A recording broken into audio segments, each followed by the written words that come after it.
வணக்கம் மக்களே, வாங்க கொள்ளு கஞ்சி மிக்ஸ் செய்யலாம். கொல்லை நல்லா வாங்கி சுத்தம் பண்ணி கழுவி ஊற வச்சு 2 நாள் காய வச்சு அதுக்கப்புறம் வறுத்துக்கலாம். வாங்க, பொன்னிறமாக வறுக்கணும். கொல்லை வாரத்தில் 2 நாள் அல்லது 3 நாள் கூழக்கும் குடிச்சிக்கலாம், இல்லை தோசை மேலே தூவியும் சாப்பிட்டுக்கலாம். நல்லா வறுத்தாச்சா, அடுத்தது பார்லி அரிசியும் அதே மாதிரியே பொன்னிறமாக நம்ம வறுத்துக்கணும்.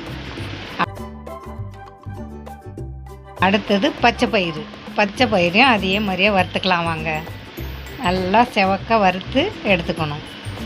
அது உளுத்தம்பருப்பு, அதையும் நல்லா பொன்னிறமாக வறுத்து எடுத்துக்கணும்.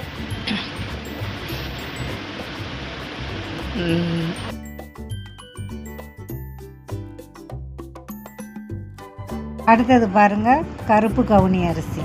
பார்க்கவே கலர் எப்படி இருக்குது பாருங்கள். நல்லா அதையும் நல்லா வறுத்துக்கணும். வறுத்துட்டு அதுக்கப்புறம் ஜவ்வரிசியும் உடம்புக்கு ரொம்ப நல்லது. அதையும் நல்லா பொன்னிறமாக வறுத்துக்கணும். இப்போ பாருங்கள், கலர்ஃபுல்லாக எவ்வளோ சூப்பராக இருக்குது அப்படின்ட்டு. சீரகம், மிளகு, சுக்கு, அதை 3ஐயும் நல்லா அதையும் வறுத்துக்கணும்.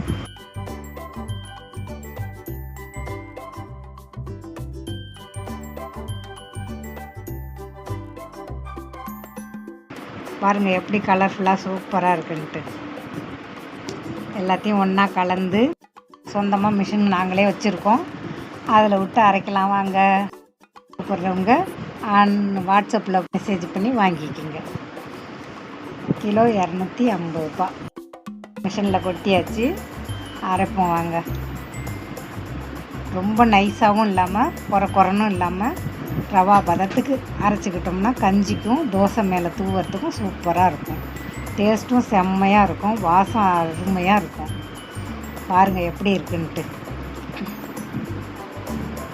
சூப்பரான கொள்ளு கஞ்சி மிக்ஸ் ரெடி. வணக்கம், நன்றி.